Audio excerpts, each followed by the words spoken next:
Ensuite, il y a une approche océan Indien, une ouverture vers l'océan Indien. Et aussi, c'est 4 festivals qui parlent de musique qui ne sont pas des musiques mainstream. Donc, assez intéressant de comprendre aujourd'hui comment ces projets culturels fonctionnent et sont pérennisés et quels sont un peu les modèles. Je vais appeler en premier Victor Genista, qui est le fondateur de Genista. Sur vos applaudissements, Victor Genista.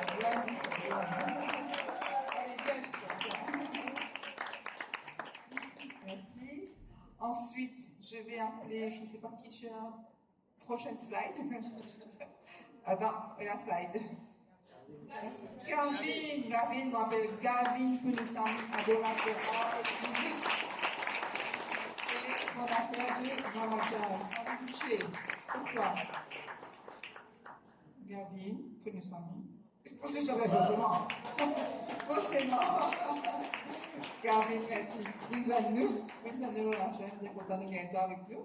Ensuite, je vais appeler, il me semble, Thomas Bordès, qui est le producteur du festival et du festival. Thomas nous vient de la Réunion est là ce soir, n'est-ce pas? Allez, bien haut, asseyez-vous ici. Ensuite, pour terminer ce quatuor, Jimmy Virapen, directeur de Culture Events, qui a évidemment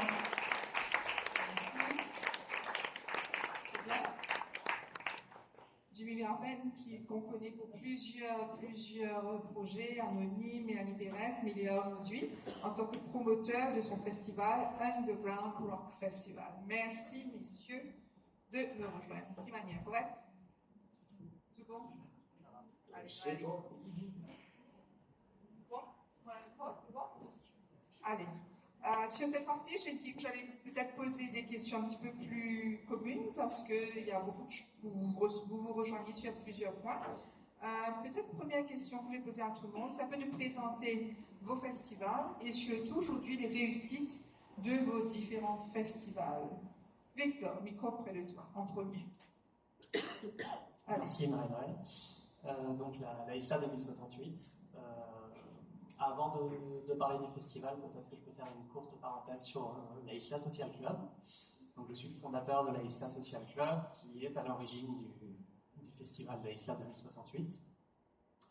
La ISLA Social Club, je l'ai fondée il y a 7 ans environ, avec une idée en tête, c'était de valoriser au maximum les jeunes talents que j'estimais à l'époque trop dans l'ombre, très peu visibles dans les médias et donc aussi peu programmés sur des événements. Et j'avais des connexions avec certains artistes que j'aimais beaucoup. Et voilà, donc j'ai lancé la ISLA avec l'idée d'associer ces artistes au patrimoine. C'est vraiment l'ADN de la ISLA, c'est de créer cette connexion artiste-patrimoine. Et donc on a multiplié les projets et la ISLA, avant d'être un organisateur d'événements, nous sommes un média culturel, donc un média qui va valoriser, comme je vous disais, et ça nous permet de construire une communauté qui va se passionner pour les artistes. On va être un peu des générateurs de passion, c'est en tout cas ce que l'on souhaite, et on va essayer de faire briller des talents qui sont dans l'ombre. Donc la ISLA 2068 est née quelques années après la ISLA Social Club, et voilà, aujourd'hui on est un festival qui valorise les talents les plus créatifs de la région. En tous les cas, c'est ce qu'on essaye de trouver. Voilà, c'est dans les grandes lignes, c'est ça. Merci. Passe micro, Gavin. Gavin, à ce micro. Mama Jazz. Et déjà, bonsoir. Victor, Thomas, Jimmy, merci Attitude pour l'organisation à superbe conversation et un acteur qui est tiré de proéminent. Et merci à Céline Guillaume, Exotique, pour l'accueil dans House of Digital Art. Et merci Esther, merci Juliette pour l'animation. Donc, Mama Jazz, nous avons trouvé un festival assez relax qui existait depuis 2016. et qui, je pensais, profitent de l'expérience qui mène dans le spectacle, donc depuis concert, depuis théâtre, c'est un peu de film aussi. Et donc, il y a aussi une équipe co-producteur qui est assez, comment dire ça, assez chanceux que le petit formé, même jusqu'à niveau universitaire en fait. Le directeur technique par exemple, il y a une formation universitaire en direction de l'événementiel, il est spécialisé dans l'éclairage. Il y a un deuxième directeur technique qui est aussi diplômé au ministère en éclairage, après une équipe son. Donc, on commence avec la famille Darmou, c'était avec la famille Macan. On a dit de père en fils, on va dire, pratique, on va dire, une prestation de service pour son, pour structure, enfin, pour la lumière, pour l'écran, pour tout. Donc, connecté aussi, les individus. Et donc, on a commencé comme ça. La musique des arts est grandi, comme 10 enfants, dans un bac où il y a la musique engagée. Il y a un réel bouillonnement. Pour ainsi le connaître, entre les années 70 et fin 80, il y a à peu près une liée à l'association socio-culturelle. Et terme-là, c'est vraiment dire une équipe d'Inou, dans le territoire, depuis ça 130 villages qui sont là, ça 4 la ville qui sont là, depuis capitale Inou, disait que c'est en Suban World, que Dimon puisse célébrer la diversité à un niveau microcosmique. Sans nécessairement une réelle attention médiatique nationale, mais pour l'époque, à un moment que tu arrives dans la ville comme Rosier, que tu es à Plaza, que tu arrives dans Poli, que tu es à Interpol à l'époque, ou qui est PIP, c'est ça, des fêtes qui sont comme très connues, entre autres. Donc là, tu as un petit, on va dire, un highlight en fait. Donc, trouve le senti de gain un règlement national. Après, et là, Mama Jazz, il vient depuis m'estimer, il continue un mouvement qui commençait avant l'indépendance et qui va continuer et qui va dire assez réaliste, si nous essayons de ça, qui fait même ça avec les mauriciens, par exemple, c'est qui estime de tout comprendre mauricien à 89% du territoire pratique mauricien couramment, et en fait 14% pratique français couramment, c'est-à-dire qu'on comprend que ce français, moi, une langue maternelle au territoire. Et je connais anglais, quand c'est posé, couramment, 0,9%. Donc, posez la question qui fait probablement code anglais et français. Alors, 89% du territoire est mauricien. Mais, allez, Mama Jazz, il y a un festival optimiste, il y a un festival dynamique, il y a un festival qui, comme un coup de communication, enfin, l'idée de la communication qui est au préalable à Street, Daniela, John avec Ashish qui me touchait, et même toi qui, tous les jours, là-dedans.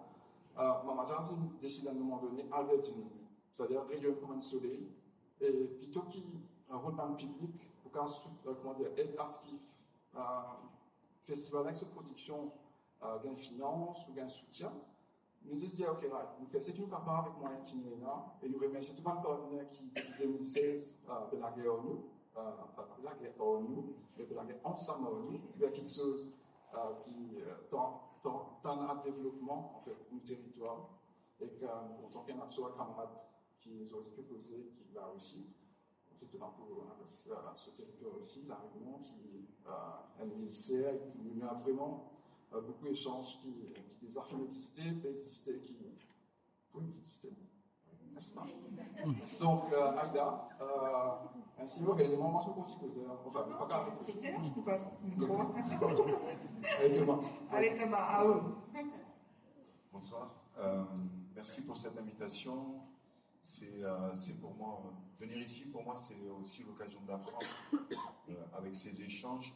C'est aussi remercier ce groupe d'Hôtel Attitude qui nous permet de nous réunir ce soir et qui apporte déjà une réponse à plusieurs de vos questions. C'est quand on fait des événements de qualité avec des intervenants de qualité, comme j'ai pu le constater tout à l'heure, il y a du public qui est présent, qui répond présent.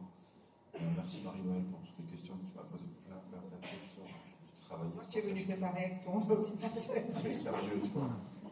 Cool, mais très sérieux, comme tu peux dire. Voilà. Electropical, c'est 15 ans d'édition, c'est la 15e année cette année, c'est un anniversaire, c'est important.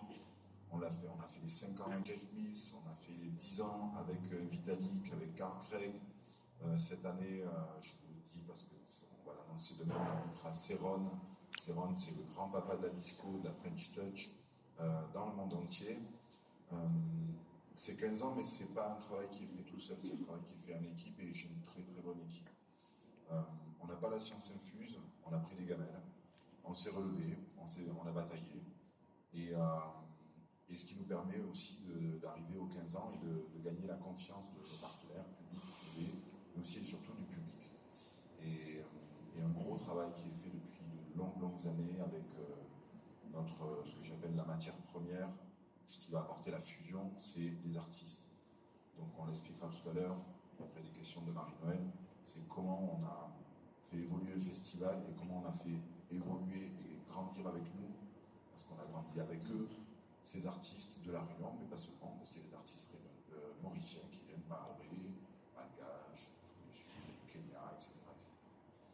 Donc je vous remercie d'être aussi nombreux ce soir, ça souligne l'importance de ce talk, et j'espère qu'on pourra répondre à plein de bonnes questions. J'ai eu plein de questions intéressantes tout à l'heure.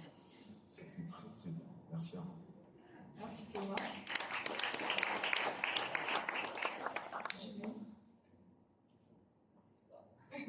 Bonsoir tout le monde. Déjà, merci beaucoup. Attitude qui nous donne l'occasion pour capable présenter le travail, ce qu'il nous fait, qui bien mettons en lumière comme ça, et vraiment non, lumière.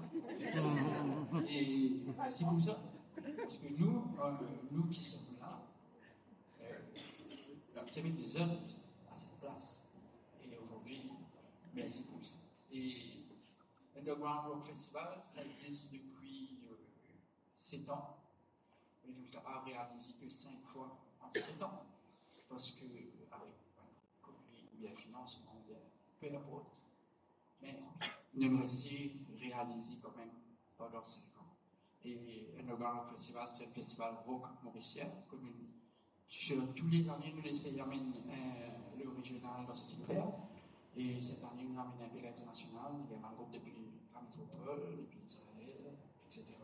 Et nous avons envie ouvrir le festival encore plus encore, nous avons envie de mettre plus de styles, parce que nous commençons avec le style progressif, alternatif et metal. Et cette année, on a eu death metal, on a eu punk, on a eu electro-rock, on a eu plusieurs styles. Et grâce à cette programmation, il y a plus de gens encore et on a pu faire le festival sur 2 jours. Et sans aucune aide. C'est un peu triste à dire, mais quand même, nous respectons.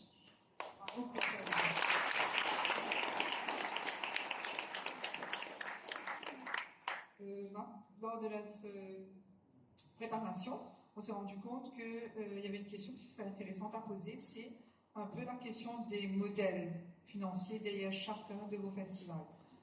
Thomas lui disait qu'il se préparait, qu'il se projetait sur 5 ans, 10 ans. Peut-être que là, tu peux nous parler, Thomas, justement de ce modèle financier qui fait qu'aujourd'hui, ça peut assurer un peu la longévité de ton festival. Comment est-ce que ce modèle fonctionne?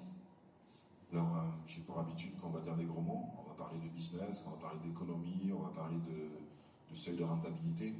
Et ça, c'est des mots dans la culture qui ça fait peur un peu des fois. Je vais essayer de le faire en toute transparence. Je n'ai pas de recette. Il y a des choses qui fonctionnent chez vous très bien, il y a des choses qui fonctionnent chez nous un peu moins bien et vice-versa. C'est juste un modèle qui a fonctionné chez nous.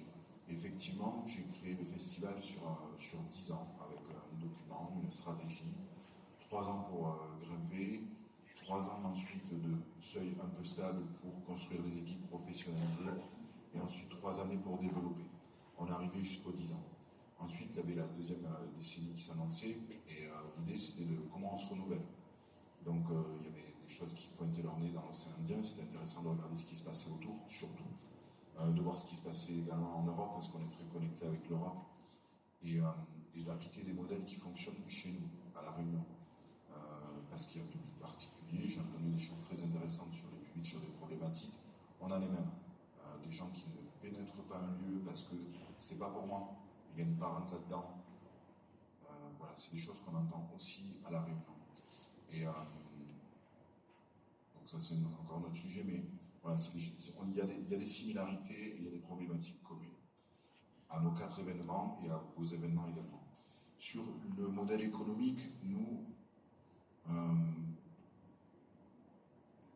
moi je pense que ça part du lieu, du territoire, et que le politique il est fondamental, parce qu'un événement, quel qu'il soit, n'importe quel secteur, c'est un événement qui va parler du territoire, de sa population, de sa culture, de son histoire. Et ça va être répercuté à l'extérieur, au niveau régional peut-être, mais aussi à l'extérieur. Ça peut être une ville qui peut communiquer à Maurice, par exemple, qui veut dire moi j'existe et chez moi il se passe des choses intéressantes. Ça peut être aussi une région, un pays qui veut communiquer à l'extérieur. Et on l'a vu, le formidable exemple, c'est le Covid. À La Réunion, j'avais pour habitude de dire, pendant le Covid, le seul élément de communication positive, c'était les événements qu'on faisait en digital avec nos artistes et qu'on répercutait à l'extérieur parce que les gens étaient avec ça à faire, ils écoutaient des concerts avec ça. Donc c'est ce qu'on a mis en place. Donc c'est un formidable, la culture c'est un formidable outil de communication positive. Et nous on a la chance parce qu'on a travaillé longtemps sur le territoire, on a galéré, on a bataillé, etc. d'avoir une ville comme Saint-Denis qui nous soutient désormais sur 3 ans. On a signé une convention cette année, c'est un exploit, Cocorico, 3 ans de convention. Ça permet de pouvoir travailler sereinement sur un plan à 3 ans. Déjà, on a une visibilité. Ça permet à la ville aussi d'être sereine, de se dire, ok, on leur fait confiance, on va leur donner un budget, et nous, on va contrôler, tout simplement. Alors, notre budget, il n'est pas pléthorique, hein. C'est une recette que j'ai vue à peu près sur plusieurs festivals, que ce soit en métropole ou à La Réunion. Je ne sais pas comment ça se passe ici, mais visiblement, ça a l'air plus complexe avec le politique. Et pourtant, tout part de lui. Nous, c'est nos dépenses, non, nos recettes, c'est 1/3 de financement public, État, région, ville. Alors, on a la chance d'être en France, d'être soutenu, mais c'est pas non plus Byzance. C'est 1% du budget national de la culture. Et je l'ai entendu tout à l'heure, c'est paradoxalement un des secteurs économiques, gros mot économique, les plus dynamiques également en France, puisque c'est 3,5% du PIB, c'est plus fort que le secteur automobile. Donc ça veut dire que la culture crée de l'argent. Et elle crée de l'argent par un autre exemple. Ça, c'est une étude qui date de 2013, qui date un peu, mais pour moi, elle a tout son sens. C'est que ça s'adresse aux hommes et femmes politiques qui sont peut-être ce soir dans la politique, mais aussi aux journalistes. Si on met 1 euro d'investissement public dans un événement culturel, il y a entre 4 et 10 euros qui retombent sur le territoire. Alors, je ne suis pas un grand économiste, mais je sais que quand mon public vient à Saint-Denis de la Réunion, qui vient du sud, de l'est, de l'ouest de l'île, il va peut-être prendre une chambre d'hôtel, il va dépenser d'argent au restaurant sur place, il va faire de l'essence, etc., etc. Et moi, avec l'argent de la billetterie, je vais payer des entreprises qui sont sur le territoire de Saint-Denis. Donc la ville, quand on a eu ces échanges avec des indicateurs précis, alors en disant voilà, quand vous mettez un argent, 1 euro, vous avez 4 euros qui reviennent sur le territoire, etc., etc. Nous, on crée tant d'emplois, il y a 150 personnes qui bossent sur le festival tous les soirs, c'est tant d'entreprises du territoire, c'est 1/3 de financement public, 1/3 de financement privé mécène, 1/3 de billetterie recette, modèle vertueux, qui permet, si l'un ou l'autre de ces parties tombe, on ne meurt pas. J'ai déjà perdu des gros partenaires, mais ça nous faisait un peu mal, mais ça ne nous tuait pas. En revanche, on sait que si un projet est financé à 100% par une collectivité, si la collectivité arrête du jour au lendemain, c'est politique, hein, c'est clair, un changement politique, c'était pas ma vision, j'abandonne ce projet, il meurt. Voilà, donc c'est pas une recette qui est forcément applicable partout, parce que je sais qu'il n'y a pas des aides partout comme ça. Mais en tout cas, on a la chance d'avoir des gens en face de nous, publics, mais aussi privés, parce qu'on a aussi des privés qui s'engagent sur 3 ans maintenant. On a aussi des partenaires privés qui sont historiques, qui ont compris le lien à travers un festival qu'ils pouvaient avoir avec une ville ou un territoire et un public. Je prends des exemples concrets, une entreprise privée qui veut toucher le territoire de Saint-Denis et s'implanter, elle finance un festival, et ensuite ça lui permet de rentrer dans la ville et de rencontrer des acteurs locaux, d'avoir des discussions plus simples. On fait du business sur un festival. Vous savez, comme moi, on se retrouve au coin du bar, on discute et on parle business. Quand je vais sur un festival, je parle business. Je parle artistes de cachet, de déplacement aérien, etc. Et en termes de dépenses, puisqu'on parle économie, après je laisserai la parole à mes amis aussi, parce que là je vais être très bavard. C'est pour ça que j'ai fait les fiches, c'est pour synthétiser. En termes de dépenses, c'est pareil, c'est un tiers, c'est un tiers de technique, son, technique, lumière, etc. Un tiers de personnel, les équipes chargées de prod, sécurité, etc. Et un tiers d'artistique. Ce qui permet d'avoir un schéma assez. C'est ce que je retrouve, même si je ne fais pas exprès, c'est ce que je retrouve plus ou moins sur mon festival, mais aussi sur d'autres festivals. Voilà pour la partie économique. J'espère que ce n'est pas trop pénible. Le son d'économie. Non, ça va. Jimmy, à côté, comment te fais à toi? Ben, moi, je vais être court. Je fais tout moi-même. Cette question, c'est court. Comment financer vos festivals? Ben, c'est vous, le public, qui finance mon festival. C'est tout. Il n'y a pas de grande recette pour ça, parce que ici à Maurice, on n'a pas d'aide du gouvernement, on n'a pas d'aide de rien. Et surtout que si on n'a pas de permis, on n'a pas de soutien.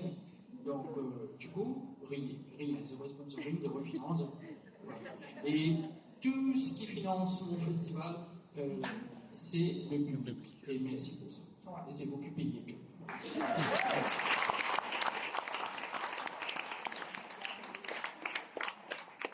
Toi, ton modèle, comment tu as fonctionné? 8 ans dans la jazz. 8 éditions. 8 éditions, excuse-moi. 8 éditions dans la jazz. C'est intéressant. Au début, on commence simplement avec on va dire ici collaboratif. C'est-à-dire, un petit idée là, que ça beaucoup avec ma camarade, avec ma collègue, avec un coproducteur. Parce qu'on connaît un coproducteur. En fait, au début, donc, moi, c'est depuis 2015, une année incroyable pour le territoire mauricien. D'ailleurs, c'est là pour lui, c'est l'année-là qui est, c'est là pour lui, je trouve que vous connaissez le Tamarin, c'est là Erika James, entre autres. Donc, Marie Bouillonnant et moi, professionnellement, je commence à ma sollicitation au territoire et donc, je travaille dans le festival jazz ici, à La Réunion. C'est un festival jazz DNSG qui fait cette dernière édition en 2015 aussi, donc je dirais technique là. Donc, moi, je me l'avais dit dans une étudiant, et après, même brièvement, donc, c'est pas grave. Et 2016, c'est l'année que je me disais, ok, bon, je fais les tours, je connais un peu tout le monde, je connais le territoire, sans résolution, parce que je toujours faire prendre, forcément. Du coup, je me disais, ok, si vous faites un festival, parce que, ok, pour lui, tu n'amènes une marinière, parce que moi, je reste à 1 minute de House of Digital ici, là, et du coup, je fais les tours périmètre là, maintenant, check un peu toute une action qui se fait dérouler pour lui, et festival là. Et alimentement, même un petit électrifié en fait. Je me suis dit, donc, on fait habitueuse.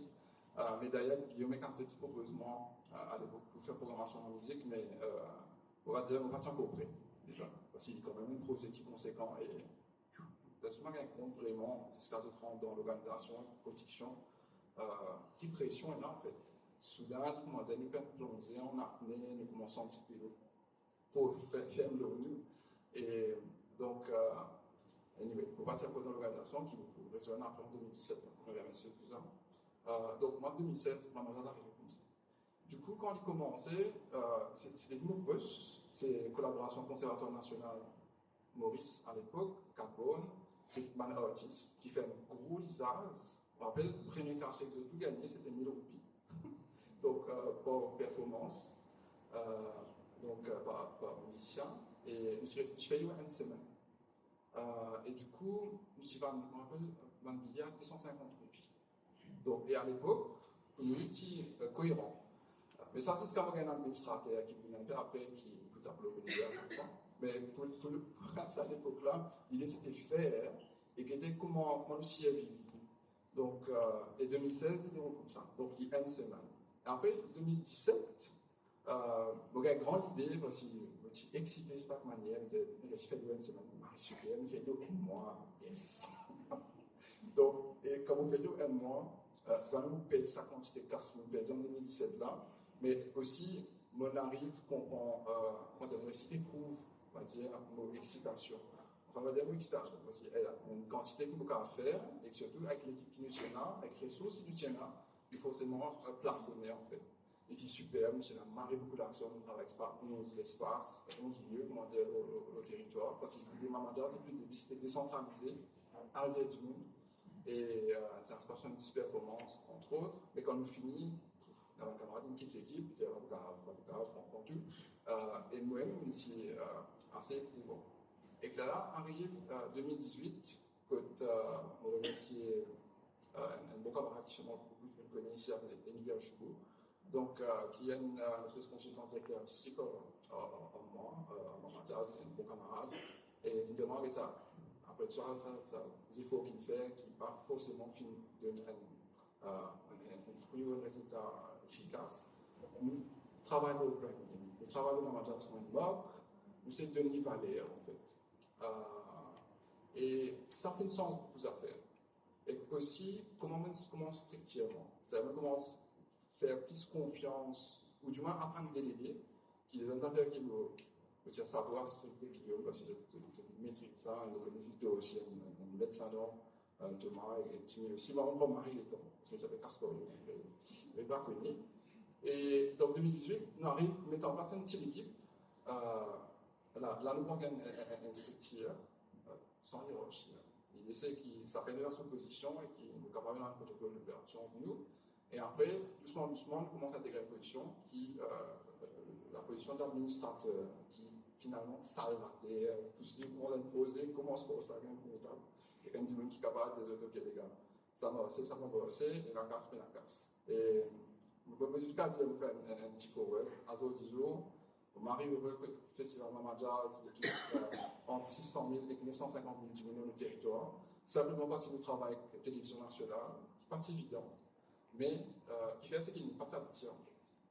C'est plus ou moins une récit, une façon de travailler ensemble, mais télévision nationale, après, Clark, qui n'est plus gagné en 2020 et 2021, sans ce métier-là, c'est qu'il nous manque pas une risque et nous dématérialiser pour pouvoir continuer tout ce monde. Et là, nous donne naissance à un chapitre qui s'appelle la Minute Magique. Et la Minute Magique, comme c'est de 2020, avant 2020, nous avons un concert physique et une petite quinzaine de cas, à peu près 10 000 du monde. Mais comme nous sortis dans 2020, nous commençons à avoir comme 400 à 600 000 du monde qui touchaient par la mort, mais qui touchaient par le contenu aussi.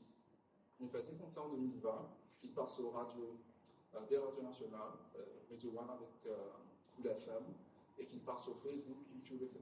Et c'est ça de l'action-là, au préalable, avant 2019, nous touche peut-être 400 personnes en salle, parce que nous remercions Archiche aussi, après nous travaillons depuis 2019. Que nous touche 400 personnes en salle, un concert, là nous, soudain, nous touche 200 000, une action directe. Donc, STF casse des choses qui n'ont encore pas fait de out. Nous modèles des téléphone, autant qu'il manière de fonctionner, parce que nous basons nos ressources qui nous sont mettons jusqu'à mi-janvier grand max pour commander une décision. Mais là, par exemple, on va dire une mutation, une transformation, notre programme nous a fini par à partir de la plan pré-production, nous a fini par en mi-octobre. Ça, c'est idéal pour moi. Comme ça, on a l'équipe communication et dans le temps de travail, et dans la science, on est hyper créatif et hyper pro. Et nous challenge nos camarades, donc des fruits là, vous espérez, vous sentez des puissants. Et du coup, ça c'est un rythme qui me souhaitait capable de Et nous commençons à travailler le 10e édition, qui est en 2025. Donc, donc mon point, moi, c'est que nous avons un gros soutien avec le secteur privé. Donc, nous avons un partenaire. Et mon couvent, dans les autres partenaires qui ont plus de voici, pareil, nous avons un fort côté, tout ça. Et de part, il y a un sens, depuis en fait, fin 2018, il y a un National Arts Fund qui existait au territoire, et nous sommes dans le premier batch, donc historiquement, donc on est assez content de ça. Et là, ça que les gens nous appellent, et nous croisent tous les gars, ils ont été disqués là. Et ça fonctionne. Donc, pour qu'ils nous aussi gagnent, mais le fait qu'il y ait un système administratif et puis tout ça, et après, il y a Effectivement, comme on dit, une part de revenus qui est associée à l'audience, c'est-à-dire qui, d'une part, passe les merchandising. Donc là, nous reste quand même sous correction qui en la matière, mais nous dépend beaucoup. Donc, nous commençons par le merchandising, c'est-à-dire la marque en jazz, mais de part, c'est revenu direct comme le public, qui, c'est ce qu'Azodi reste un revenu plus important. Donc, Aïda, sur ça. Merci. C'est intéressant de comprendre aussi. C'était important que tu expliques ça. Peut-être qu'on vous faire une two question in one pour Victor, pour nous ramasser comme ça les temps-là. C'est cette question de aujourd'hui, le modèle qui fonctionne pour toi. C'est vrai qu'on sait que tu as quand même des soutiens importants, le ministère du Tourisme, MTPA, mais est-ce que ça veut dire que pour autant tu ne galères pas? Est-ce que tout roule pour toi? Alors, non, tout ne roule pas. Sur le festival, pour être assez rapide, on a 3 piliers qui sont plus ou moins de poids égal. Le public, bien entendu. Le festival aujourd'hui est très ambitieux dans sa programmation et on a besoin concrètement d'au moins 2000 billets vendus pour pouvoir survivre et être là l'année d'après. À côté de ça, c'est le sponsoring. Et effectivement, on a la chance d'être accompagné depuis le début de l'aventure par des sponsors qui sont fidèles et qui partagent notre vision. Notre vision, concrètement, c'est valoriser la destination île Maurice et valoriser les artistes, comme vous avez dit tout à l'heure. C'est une vision très positive, c'est un festival très ensoleillé. Et donc, on a la chance, pour les citer, que les hôtels Attitude sont notre partenaire principal, mais aussi la MTPA. Alors la MTPA, ça a été un peu un exploit parce que ça fait des années qu'on essayait. Le ministère de la Culture, n'en parlons pas. Malheureusement. Mais la MTPA, grâce au Covid, donc c'était juste une petite parenthèse. Le Covid qui a fait... Ouais, c'est rare de dire grâce au Covid, mais c'était vraiment grâce au Covid. On a le fait d'être un média. On a proposé des concepts de vidéos, d'événements sans public, et on a lancé We Love Maurice en 2020, qui est dans une optique d'exploration du patrimoine naturel de l'île, en compagnie de DJ et d'artistes de musique électronique, sponsorisé donc par la MTPA. Donc c'était une porte d'entrée et enfin un dialogue avec l'Office du tourisme, qui a accroché après à la vision du festival Laïsa 2068, une vision de générer un tourisme culturel, d'avoir un jour des touristes qui réservent leur voyage sur l'île en fonction de la date du festival. Donc c'est des beaux mots que j'ai présentés à la MTPA, mais qui sont vraiment une vision sincère et je pense nécessaire de l'avenir de l'économie de certains festivals. En tous les cas, pour rester ambitieux dans la programmation.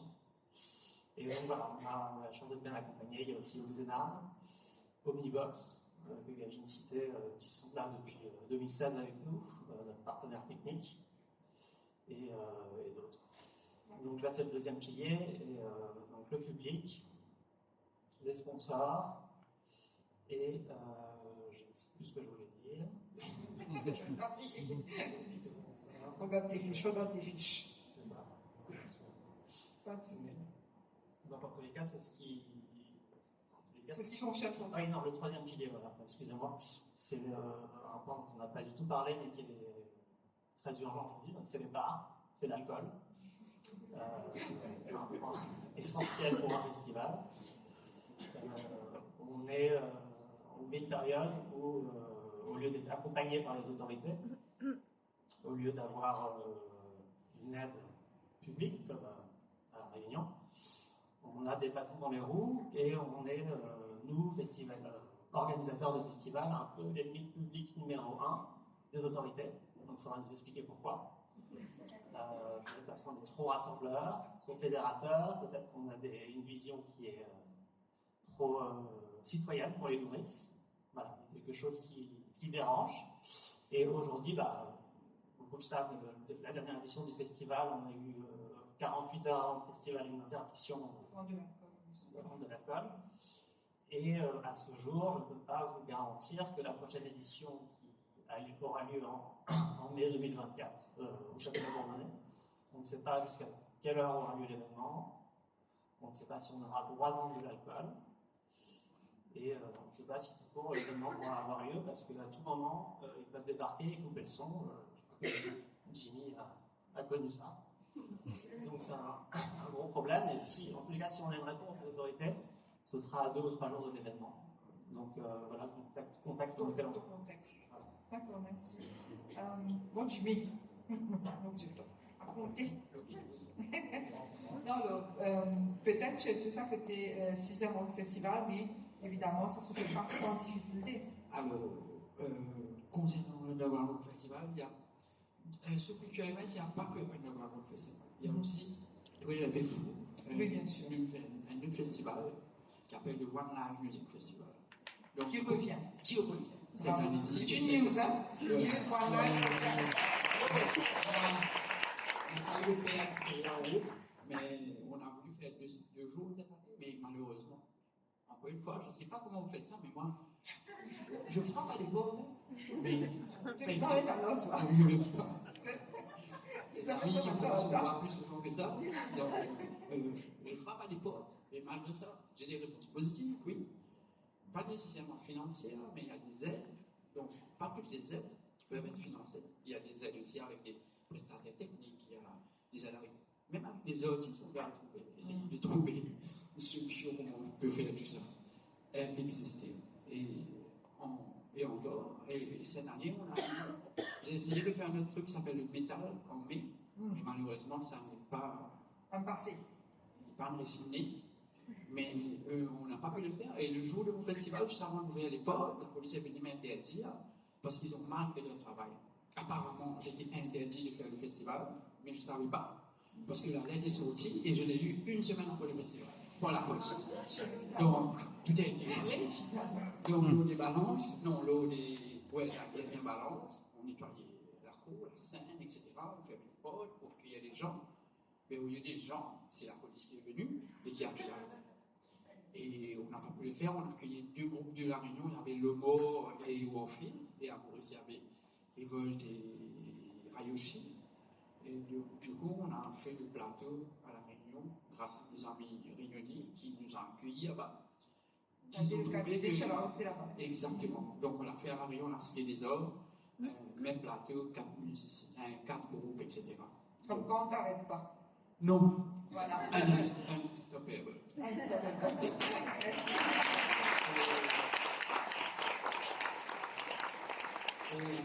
Après, il y a le festival rock, qui est un festival qui me tient vraiment à cœur, parce que c'est pas qu'un festival, c'est quand même une année nette de festival. Parce que le festival, c'est plus qu'un festival, maintenant c'est un label, on fait lancement des albums,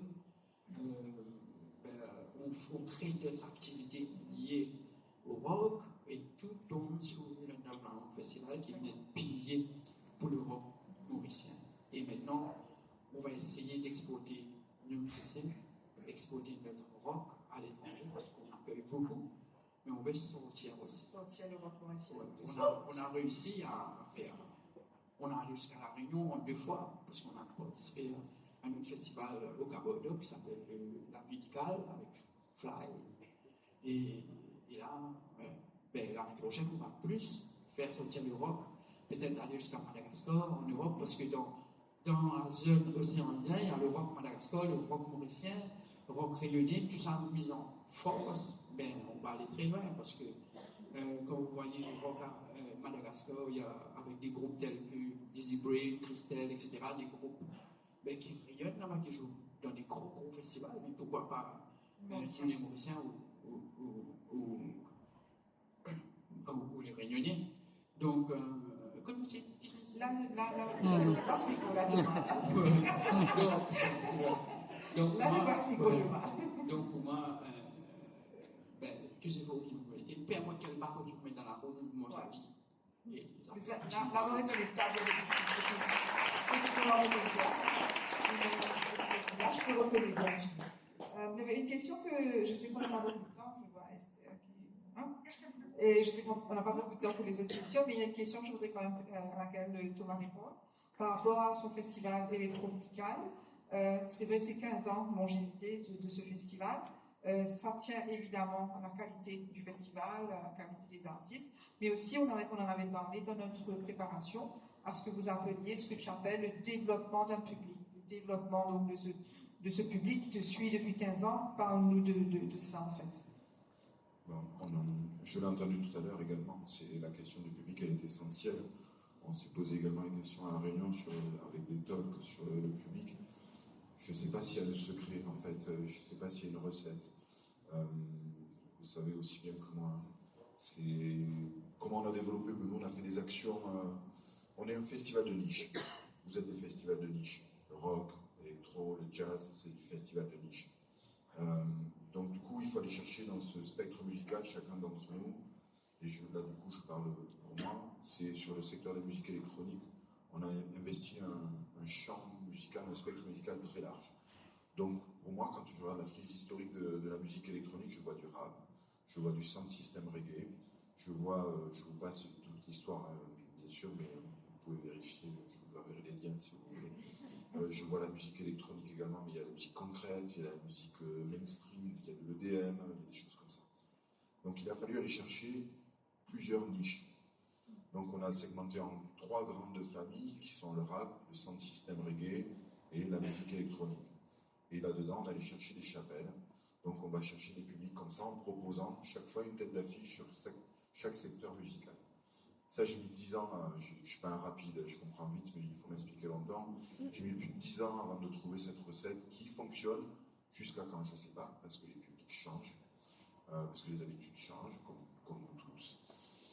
Et après, on va travailler sur le territoire. Donc, on fait des actions qui, à l'origine, c'est pas tellement destiné pour aller chercher le public, mais c'était plutôt pour aider les artistes à grandir avec nous.